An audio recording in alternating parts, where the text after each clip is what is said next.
नारायण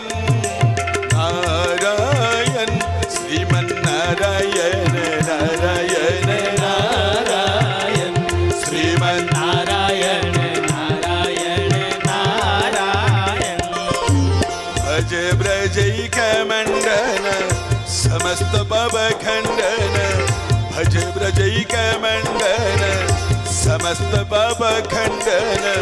स्वभक्त चितरंजन सदैव नंदन नंदन नारायण नारायण हरि नारायण नारायण नारायण नारायण श्रीमन्नारायण नारायण नारायण गुरु गोविंदाय नमः। प्रिय भक्त बंधु प्रिय दर्शक बंधु पुण्यात्मा माने पुण्यमयी कल्याणदायिनी आशीषदायिनी अभयदायिनी मोर समस्त माँ माने सबु साधु संत वैष्णव ब्राह्मण देवता गुरु गुरुजन सबु बापा माँ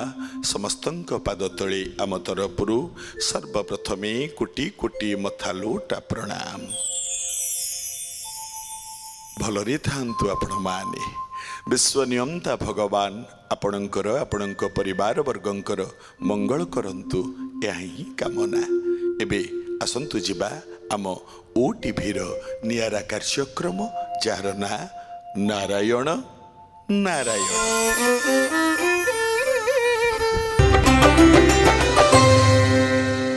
पूर्व अध्याय रे आपण माने प्रसंग शुणुथिले कुंभकर्ण उठिला गुड़ाए खाइला खाई सारी परे रावण बड़ भाई मते कहीं डाकिची बोली रावण पाखे जाइकी पहुंचला सान भाई कुंभकर्ण। ए बापा माँ विचार करंतु थरे बड़ भाई ज्येष्ठ भ्रात बा पितृतुल्य चलीगला रावण सिंहासन रे बसिचई कुंभकर्ण भाई गोड़ तले आंठे की मुंडिया मारिला भाई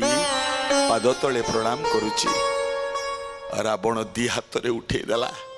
कुंभकर्ण सान भाई मोर हाँ हाँ भाई कौन है मुहटा सुकी जाइची तमर त्रिपुर विजयी रावणर पुणी दुख कौन आ रावण कहिला कुंभकर्ण रे देखिलुणी ना ये लंकार अवस्था देखिलुणी कुंभकर्ण कहला नाई ना मु तो देखिनी मु तो एबे उठिली कौन है रावण कहिला ए कुंभकर्ण सुनिबु कौन है ना कौन है रावण कहिला अकाले बोधिला श्री राम भद्रु सहोदर की बुद्धि करिबि हेबे मु केउ उपाय मोरे गई राम हे राम श्री राम जय जय श्री राम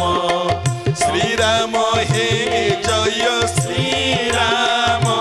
जय जय श्री राम। कौन ना अकाले बधिला श्रीराम भातृ सहोदर रे मो वंश बुड़ी गला रे कुंभकर्ण मो वंश बुड़ी गला। कुंभकर्ण पचारला किए मारला ना जटिया दीटारे राम लक्ष्मण अयोध्यार राजा दशरथंक पुओ। अच्छा अच्छा कुंभकर्ण पचारला तांकर तम सहित शत्रुता कौन सी कहीं तम राज्य आसिक तम सैन्य मान मारुंट कौन है मत खोलिकी कुह। रावण कहला ए कुंभकर्ण शुणिबु ना हो। रावण कहला बालुत विधवा मोर बाल्य विधवा मोर मो बाल्य विधवा भौणी किए जानिचु कहला किए ना। रावण कहिला बालुत विधवा मोर भग्नि सृपण खा ओ भग्नि सृपण खा ବାଳୁତ ବିଧବା ମୋର ଭଗ୍ନି ସୃପନଖା ଓ ଭଗ୍ନି ସୃପନଖା ମନେ ଚିନ୍ତେ ରାମାନୁଜେ କରିବଇ ସଖା ଓ କରିବଇ ସଖା ଶ୍ରୀରାମ ଜୟ ରାମ ଜୟ ଜୟ ରାମ ଓ ଜୟ ଜୟ ରାମ সংকট মোচন প্রভু জয় হনুমান ও জয় হনুমান কিয়ে আমার যে বাল্য বিধবা ভৌণী সৃপনখা নাহি হ্যাঁ হ্যাঁ হ্যাঁ সৃপনখা কুম্ভকর্ণ কহিলা আম ভৌণী কଣ ହେଲା ରାବଣ କହିଲା କୁମ୍ଭକର୍ଣ୍ଣ ରେ ଆମ ଭଉଣୀ ସୃପନଖା ନୁହଁ ସେଦିନ ପଞ୍ଚବଟୀ ଅରଣ୍ୟକୁ ଯାଇଥିଲା ବୁଲିବା ପାଇଁ ଛୁଆଟେ ଦିନରୁ ତ ବିଧବା ହେଇଯାଇଛି ନା ସ୍ୱାମୀର ସୁଖ କଣ ଜାଣିନି ଜଙ୍ଗଲରେ ଦେଖିଲା ରାମ ଲକ୍ଷ୍ମଣ ଦି ଭାଇ ଯାକ ସୁନ୍ଦର ପିଲା ଯୋଡ଼ିଏ ଦେଖି ରାମର ସାନ ଭାଇ ଲକ୍ଷ୍ମଣ ପ୍ରତି ଟିକେ ଆଶା ବଳେଇଲା ମୋ ଭଉଣୀ କଣ ଭୁଲ କଲା କି ରେ ତୁ କହ କୁମ୍ଭକର୍ଣ୍ଣ ଆରେ ଆମ ସାନ ଭଉଣୀଟା ବାଲ୍ୟ ବିଧବା ଯଦି କୌଣସି ସୁନ୍ଦର ପୁରୁଷକୁ ଦେଖି ତା ପ୍ରତି ଲାଳାୟିତ ହେଲା ଏଥିରେ ମୋ ଭଉଣୀଟିର ଭୁଲ କଣ କହିଲୁ କୁମ୍ଭକର୍ଣ୍ଣ କହିଲା ନାଇଁ କିଛି ନାହିଁ ତଥାପି ତାପରେ କଣ ହେଲା ରାବଣ କହିଲା ଶୁଣିବୁ ଶୁଣ କଣ କଲା ସିଏ ରାବଣ କହିଲା ଏ ବାପା ମା ମୁଁ ଆପଣଙ୍କୁ ନେଇ ଯାଉଛି ଟିକେ ସୃପନଖା ପ୍ରସଙ୍ଗ ମନ ଦେଇକି ଶୁଣିବେ ସୃପନଖା ଯାଉଛି ଏ କଥା ରାବଣ କହୁଛି କୁମ୍ଭକର୍ଣ୍ଣକୁ ସୃପନଖା ଯାଉଛି ରାମଙ୍କ ପାଖକୁ କେମିତି ଯାଉଛି ଆଜ୍ଞା କବି ସମ୍ରାଟ ଉପେନ୍ଦ୍ର ଭଞ୍ଜ ବୈଦେହୀଶ ବିଳାସ ଗୋଟେ ପଦ କହୁଛି କଣ ବାନ୍ଧବୀ ଜଙ୍ଘରୁ ଚେଳ ବାନ୍ଧବୀ ଜଙ୍ଘରୁ ଚେଳ ବାନ୍ଧବୀ ଜଙ୍ଘରୁ ଚେଳ ଚେଳ ଚେଳ ଚେଳ ବାନ୍ଧବୀ ଜଙ୍ଘରୁ ଚେଳ ଚାଳିବା ରଙ୍ଗ ପଣ୍ଡିତେ ଚାଳିବା ରଙ୍ଗ ବନ୍ଧନ ସେ ସ୍ତମ୍ଭେଇଛେ ମନ ମାତଙ୍ଗ ଶ୍ରୀରାମ ଜୟ ଶ୍ରୀରାମ ଭଲାରେ ଜୟ ଶ୍ରୀରାମ সংকট মোচন প্রভু হে হনুমান বান্ধবী জঙ্ঘরু চেল চালিবা রঙ্গ বন্ধন সে স্তম্ভেইছে মন মাতঙ্গ এ বাপা মা সৃপনখা যেতেবেলে রাম লক্ষ্মণଙ୍କୁ ଦେଖିଲା ସୁନ୍ଦର ଯୁବକ ମନେ ମନେ ଭାବିଲା ଏ ଯୁବକ ଦି ଜଣରୁ ଜଣେ କିଏ ମୋର ହେଇଯାଆନ୍ତାନି ଆରେ ଅପରିଚିତ ଯୁବକକୁ ନିଜର କେମିତି କରିବ କଲା କଣ ଭଞ୍ଜଙ୍କ ଲେଖା ବାନ୍ଧବୀ ଜଙ୍ଘରୁ ଚେଳ ତା ଜାନୁ ଉପରୁ ଚେଳ ମାନେ ବସ୍ତ୍ର ବସ୍ତ୍ରକୁ ଖସେଇ ଜାନୁକୁ ଦେଖେଇ ଦେଖେଇକି ରାମ ଲକ୍ଷ୍ମଣଙ୍କ ଆଡକୁ ଆଇଲା ଦେଖନ୍ତୁ ପର ପୁଅକୁ ନିଜର କରିବାର ତରିକାଟା କେମିତି ଜାନୁକୁ ଦେଖେଇ ଦେଖେଇ ରାମ ଲକ୍ଷ୍ମଣ ଆଡକୁ ଆଇଲା ଆସି କଣ କହିଲା ବୈଦେହୀଶ ବିଳାସ କବି ସମ୍ରାଟ ଭଞ୍ଜ ବିଶ୍ରବା ନନ୍ଦିନୀ ମୁझे କୂଳରେ ସାଧୁ ନାଗର କୂଳରେ ସାଧୁ ବିଶ୍ରବାଇ ଓଷ୍ଠୁ ପ୍ରିୟ ମଧୁର ମଧୁ ଶ୍ରୀରାମ ଜୟ ଶ୍ରୀରାମ ଭଲାରେ ଜୟ ଶ୍ରୀରାମ সংকট মোচন প্রভু জয় হনুমান কଣ ବିଶ୍ରବା ନନ୍ଦିନୀ ମୁझे କୂଳରେ ସାଧୁ ରାମ ଲକ୍ଷ୍ମଣଙ୍କୁ କହୁଛି ଆଜ୍ଞା ଲକ୍ଷ୍ମଣ ତ ଦୂରରେ ଅଛନ୍ତି ନା ରାମ ଠିଆ ହେଇଛନ୍ତି ରାମକୁ ଦେଖିକି ସୃପନଖା କହୁଛି ମୁଁ ବିଶ୍ରବା ଋଷିଙ୍କ ଝିଅ କୂଳରେ ବ୍ରାହ୍ମଣ କୂଳରେ ଜନ୍ମ ତମେ ବିଶ୍ରବାଇ ଓଷ୍ଠୁ ପିଅ ମଧୁର ମଧୁ ମୋ ଓଠରୁ ମଧୁର ମଧୁକୁ ତମେ ପିଉନ ଆଉ ଖାଲି କଣ ହେତିକି ଆହୁରି ଜାଣିଛ ନା କଣ ପୁଣି ପଟେ ପଦ କଣ କହିଲେ ବାର ବେନି ପୁରେ ସାର ମୋର ସୋଦର ନାଗର ମୋର ସୋଦର ବାରତା ପାଇଣ ହେବ ହର ସଭର শ্রীরাম জয় শ্রীরাম ভলারে জয় শ্রীরাম সংকট মোচন প্রভু হে হনুমান কଣ না বার বেনি পুরে সার মোর সୋଦର ସୃପନଖା କହିଲା ବାର ବେନି ମାନେ 2 12 2 14 ଶୃପନଖା କହୁଛି ହେ ସୁନ୍ଦର ଯୁବକ ମୋ ଭାଇ ନୁହଁ ଏ 14ପୁରରେ ସାରେ 14ପୁରରେ ଶ୍ରେଷ୍ଠ ଯଦି ଶୁଣିବ ନା ତମେ ମତେ ବିବାହ କରିଛ ବୋଲି ତମ ମୁଣ୍ଡରେ ଜାଣିବ ହାତୀ ସୁନା କଳସ ଢାଳିଲା ମତେ ବିବାହ କରୁନ ଶୃପନଖା କହୁଛି ଆଚ୍ଛା ଆଚ୍ଛା ଆଚ୍ଛା ମୋ ପରିଚୟ ତ ମୁଁ ଦେଇଦେଲି ତମେ କିଏ କହୁନ ତମେ କିଏ କୁଆଡେ ଆସିଛ ତମେ ପଚାରିଲେ କିଏ ଶୃପନଖା ପଚାରୁଛି କଣ କହିଲା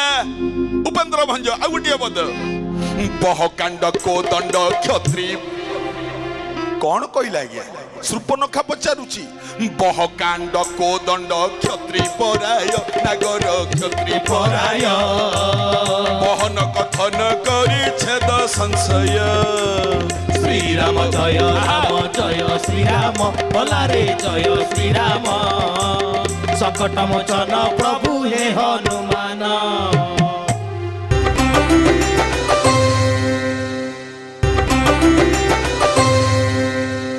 କଣ ନା ବହକାଣ୍ଡ କୋଦଣ୍ଡ କ୍ଷତ୍ରୀ ପରାୟ ଯେ ଶୃପନଖା କହୁଛି ହେ ସୁନ୍ଦର ଯୁବକ ତମେ ସତରେ କିଏ ମୁଁ ତ ଜାଣିପାରୁନି କହିଲା କାହିଁ ଜାଣିପାରୁନ ରାମ ପଚାରିଲେ ଶୃପନଖା କହୁଛି ଆଚ୍ଛା ତମେ ତ ଦେଖିବାକୁ ସୁନ୍ଦର ଆଚ୍ଛା ତମେ କୋଉ କୂଳରେ ଜନ୍ମ ତମେ ତ କୋଦଣ୍ଡ ଧାରଣ କରିଛ ମାନେ ଧନୁ ଧରିଛ ତାହେଲେ କ୍ଷତ୍ରିୟ ମାନେ ଧନୁ ଧରନ୍ତି ନା ଯୁଦ୍ଧ କରନ୍ତି କ୍ଷତ୍ରିୟ ମାନେ ତମେ ଧନୁ ଧରିଛ ମାନେ କ୍ଷତ୍ରିୟ ଆଚ୍ଛା ଯଦି ଧନୁ ଧରିଛ ବହକାଣ୍ଡ କୋଦଣ୍ଡ କ୍ଷତ୍ରୀ ପରେ ଆଚ୍ଛା ଯଦି ଧନୁ ଧରିଛ ମୁଣ୍ଡରେ ଜଟା କାହିଁ ରଖିଛ ଦେହ ସାରା ପାଉଁଶ ଗୁଡା ବିଭୂତି କାହିଁ ବୋଳି ଯାଇଛ ଆଚ୍ଛା ଆଚ୍ଛା ତମେ ଜଟା ଧରିଛ ମାନେ ତମେ କଣ ସଂସାର ତ୍ୟାଗୀ ସନ୍ନ୍ୟାସୀ କି ଯଦି ସଂସାର ତ୍ୟାଗୀ ସନ୍ନ୍ୟାସୀ ଯୋଉମାନେ ସଂସାରକୁ ଛାଡିଛନ୍ତି କିନ୍ତୁ ତମେ ତ ଓଲଟା କଣ ଭଞ୍ଜ ବଧୁଏ ସଙ୍ଗେ ଘେନିଚ ରସିକ ପଣେ ନାଗର ରସିକ ପଣେ ବଧୁ ଛମୃଗ ଗଣ୍ଡାକୁ ପିତୃତ ଶଣେ ଶ୍ରୀରାମ ଜୟ ଶ୍ରୀରାମ ବଲାରେ ଜୟ ଶ୍ରୀରାମ ସଙ୍କଟ ମୋଚନ ପ୍ରଭୁ ହେ ହନୁମାନ ବଧୁଏ ସଙ୍ଗେ ଘେନିଛ ରସିକ ପଣେ ଯଦି ତମେ ସଂସାର ତ୍ୟାଗୀ ସନ୍ନ୍ୟାସୀ ତାହେଲେ ସାଙ୍ଗରେ ଗୋଟେ ସ୍ତ୍ରୀ ଧରିକି କଣ ବୁଲୁଛ ସୀତାଙ୍କୁ ଦେଖିଲା ସୀତା ବସିଛନ୍ତି ତାହେଲେ ସେ ତମ ସ୍ତ୍ରୀଟି ନା ହଁ ସ୍ତ୍ରୀକୁ ଧରି କଣ ବୁଲୁଛ ଯିଏ ସଂସାର ଛାଡିବ ସେ ସ୍ତ୍ରୀ ଧରିକି ବୁଲିବ କି ତମେ ନା ସନ୍ନ୍ୟାସୀ ହେଲ ନା ବାବାଜୀ ହେଲ ନା କ୍ଷତ୍ରିୟ ହେଲ ନା ରାଜପୁତ୍ର ହେଲ ତମେ କିଏ ହଉ ତମେ ଯିଏ ହୁଅ ମୋର ଗୋଟେ ଛୋଟ ଅନୁରୋଧ ତମକୁ ନା କଣ ମତେ ତମେ ବିବାହ କର ଶୃପନଖା ଏତିକି ଯେତେବେଳେ କହିଲା ରାମ କହିଲେ ରାମ ହସିଲେ ଗୋଟେ ପଦ ରାମ କହିଲେ ଆଜ୍ଞା ଏଇଠି କବି ସମ୍ରାଟ ଉପେନ୍ଦ୍ର ଭଞ୍ଜଙ୍କ ଲେଖା ବୈଦେହୀଶ ବିଳାସ ବନୁପ୍ରାସ ରାମ ଗୋଟେ ପଦ କହିଲେ ଆଜ୍ଞା କଣ କହିଲେ ହେ ଭଦ୍ରେ ହେ ସୁଶୀଳେ ଦେଖନ୍ତୁ ମର୍ଯ୍ୟାଦା ପୁରୁଷୋତ୍ତମଙ୍କ ଭାଷା କେମିତି ହେ ଭଦ୍ରେ ହେ ସୁଶୀଳେ ଶୁଣିବ ଗୋଟେ ପଦ କହୁଛି ଶୁଣ ନା କଣ ବିଷ୍ଣୁପଦୀ ଜଳ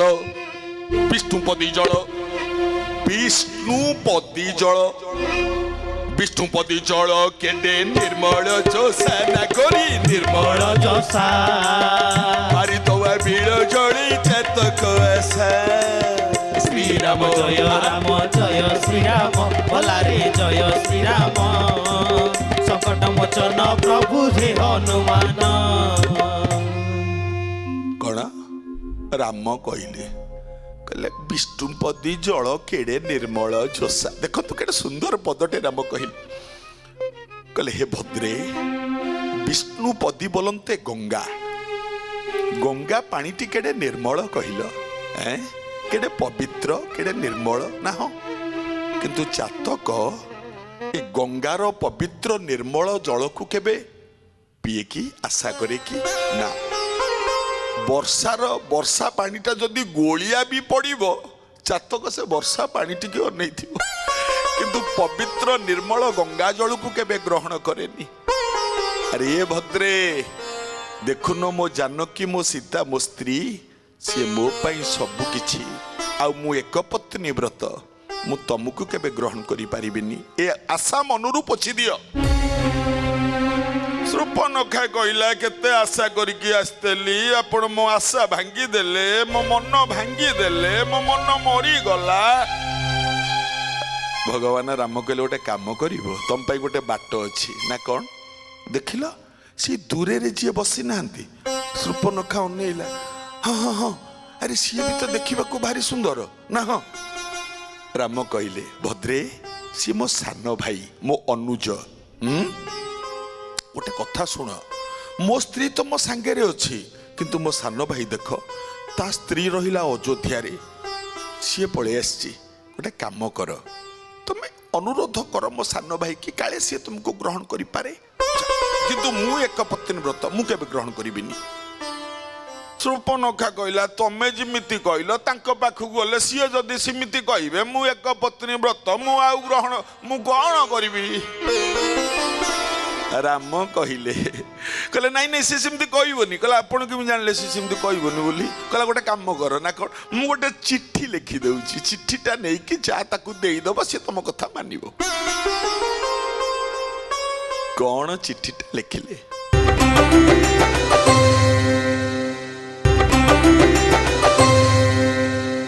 ଭଗବାନ ରାମ, ଆପଣ ମାନେ ସମସ୍ତେ ଜାଣିଛନ୍ତି ଏ ପଦ। କଣ ଲେଖିଲେ ଚିଠିଟା? ରାମ, ବାବୁ ନାକ ସିରି, ବାବୁ ନାକ ସିରି, ସିରି ସିରି ସିରି, ବାବୁ ନାକ ସିରି ଦାନ ଯୋଗ୍ୟ ଯୋଷାକୁ, ବାବୁରେ ଯୋଗ୍ୟ ଯୋଷାକୁ, ବିହର କାନନ କର ଆଲିଙ୍ଗନକୁ। ଶ୍ରୀରାମ ଜୟ ରାମ ଜୟ ଶ୍ରୀରାମ, ଭଲରେ ଜୟ ଶ୍ରୀରାମ, ସଂକଟ ମୋଚନ ପ୍ରଭୁ ଜୟ ହନୁମାନ। ଲେଖିଦେଲେ, ବାବୁ ନାକ ସିରି ଦାନ ଯୋଗ୍ୟ ଯୋଷାକୁ, ବିହର କାନନ କର ଆଲିଙ୍ଗନକୁ। ଶୂର୍ପଣଖା କହିଲା, ତମେ କଣ ଇଆଡୁ ସିଆଡୁ ଲେଖିଦେଇଥିବ, ମୁଁ ଆଗେ ପଢେ କଣ ଲେଖିଛ। ଶୂର୍ପଣଖା ପଢିଲା, କଣ ଲେଖିଛନ୍ତି? ବାବୁ ନାକ ସିରି ଦାନ, ନାକ ମାନେ ସ୍ୱର୍ଗ, ଶୂର୍ପଣଖା ବୁଝୁଛି। ନାକ ମାନେ ସ୍ୱର୍ଗ, ସ୍ୱର୍ଗ ସିରି ମାନେ ସୁଖ, ଦାନ ଯୋଗ୍ୟ ଯୋଷାକୁ। ରେ ବାବୁ, ଏ ଯୋଷାକୁ ମାନେ ସୁନ୍ଦରୀ ସ୍ତ୍ରୀକୁ ସ୍ୱର୍ଗ ସୁଖ ଦାନ କର। ଆଉ କଣ କରିବୁ ନା, ବିହର କାନନ, କାନନରେ ଇଏ ଯୋଷାକୁ ଧରିକି ତୁ ବିହାର କର। ଆଉ କର ଆଲିଙ୍ଗନକୁ, ତାକୁ ଆଲିଙ୍ଗନ କର। ରାମ ଲେଖିଦେଇଛନ୍ତି ଚିଠିଟା, ପଢିଦେଲା ଶୂର୍ପଣଖା। ଏଇଟା ଠିକ ହେଲା, ଗୋଟେ ଆଦେଶ ଦେଲେ ତାଙ୍କ ସାନ ଭାଇ ଗ୍ରହଣ କରିବ। କେମିତି ଆଜ୍ଞା? ସେଇ ଭଞ୍ଜ ଆଉ ପଦେ ଲେଖନ୍ତୁ। ବୋଧମତୀ କାମାନ୍ଧେ, ବୋଧମତୀ କାମାନ୍ଧେ, ବୋଧମତୀ କାମାନ୍ଧେ ନ ବୁଝି ହସିଲା, ହସିଲା ନ ବୁଝି ହସିଲା, ବାହୁଡାଇବେ ନାହିଁ ସେ ମନେ ଭାବିଲା। ଶ୍ରୀରାମ ଜୟ ରାମ ଜୟ ଶ୍ରୀରାମ, ଭଲରେ ଜୟ ଶ୍ରୀରାମ, ସଂକଟ ମୋଚନ ପ୍ରଭୁ ହେ ହନୁମାନ। କାମଟା, ପ୍ରେମର ନିଶାଟା ଶୂର୍ପଣଖା ମୁଣ୍ଡରେ ଏମିତି ଚଢି ଯାଇଥିଲା, ଲେଖାଟାର ପ୍ରକୃତ ଅର୍ଥ ବୁଝି ପାଇଲାନି। ଆଉ ପ୍ରକୃତ ଅର୍ଥ କଣ? ଏଇ ପଦଟାର ନେଇକି ଲକ୍ଷ୍ମଣ ପାଖକୁ ଗଲା, ଲକ୍ଷ୍ମଣ ଚିଠାକୁ ଖୋଲି ପଢିଦେଲେ। ଲକ୍ଷ୍ମଣ ବୁଝିଲେ ଗୋଟେ ଅର୍ଥ, ଶୂର୍ପଣଖା ବୁଝିଥିଲା କଣ? ବାବୁ ନାକ ସିରି ଦାନ ଯୋଗ୍ୟ ଯୋଷାକୁ, ମାନେ ବାବୁରେ ସ୍ୱର୍ଗ ସୁଖ ଝିଅକୁ ସାଙ୍ଗରେ ଧରି ସ୍ୱର୍ଗ ସୁଖ ଲାଭ କର, କାନନରେ ବିହାର କର, ଆକୁ ଆଲିଙ୍ଗନ କର। ଶୂର୍ପଣଖା ବୁଝିଥିଲା। କିନ୍ତୁ ଲକ୍ଷ୍ମଣ ଯେତେବେଳେ ଚିଠି ପାଇଲେ, ସିଏ ବୁଝିଲେ ଗୋଟେ ଅର୍ଥରେ କଣ? ବାବୁ ନାକ ସିରି ଦାନ ଯୋଗ୍ୟ ଯୋଷାକୁ, ଏ ଯୋଉ ଯୋଷାର ଯୋଗ୍ୟ ପୁରସ୍କାର ହେଲା ତା ନାକ, ତା ସିରି ଆଉ କାନ, ନାକ କାନକୁ କାଟି ଦେଇ। ଲକ୍ଷ୍ମଣ ବୁଝିଲେ आउ कौन नाकू काटे आउ कौन काटबू ना बिहर कानन कर आलिंगन को बुझिला लक्ष्मण बिहर कानन नुहे बिहर कान न कर आलिंगन को बिहर माने हरण कर कौन ता कान को काटी दे आउ आलिंगन केबे करिबुनी न कर कानन कान बिहर कान न कर आलिंगन को देखो लक्ष्मण कहले ओ नन्ना मैंने कहते ये सुंदरी स्त्री रो नाक कान काटिदेवी आलिंगन करी नहीं विदा करदेवी या तो लक्ष्मण कले कौन लक्ष्मण कले कौन आपण मान तो जानी नाक कान काटिदेले जदि नाक कान काटिदेले काटिदेला पर शूर्पणखा कला कौन कौटिकी गला कौन कला किमिति कौन है कुंभकर्ण पाखे रावण ये इतिहासटी कहूँ बापा माँ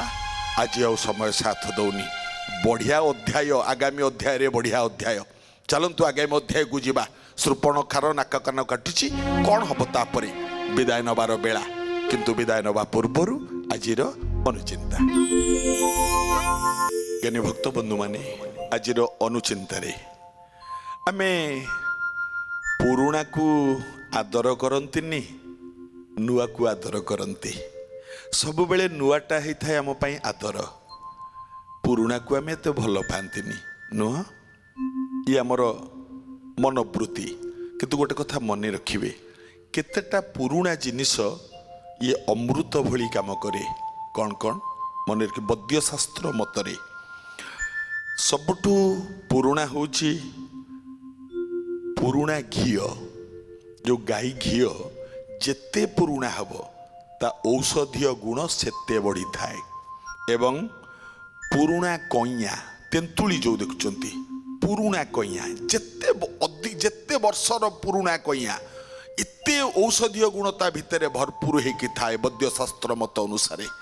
पुरुणा घी पुरुणा कइया पुरुणा मोहू मोहू जेते पुरुणा हब ता मेडिसिन ता औषधीय गुण सेते बढ़ी थाए ये तीनटा तो वैद्यशास्त्र आउ जोड़िए पुरुणा आज्ञा किए कहले गोटे हला पुरुणा चाकर आपण घरे जी आगुरी 20-30 वर्ष है अच्छी जो चाकर सी भारी विश्वासी आज्ञा मन रखिए पुरुणा चाकर आउ पुरुणा डाक्तर बा पुरुणा वैद्य असाध्य रोग को से माने भल करती पुरुणा वैद्य बा पुरुणा डाक्तर एमाने जेते पुरुणा हेले मध्य आम पाई मंगलकारी एवं हितकारी एक कथा मन रखिले मंगल हब ये तो थिला आजिर कार्यक्रम पुणी आगामी अध्याय भेट हबा नारायण नारायण श्रीमन नारायण नारायण नारायण श्रीमन नारायण नारायण नारायण गुरु गोविंदाय नमः।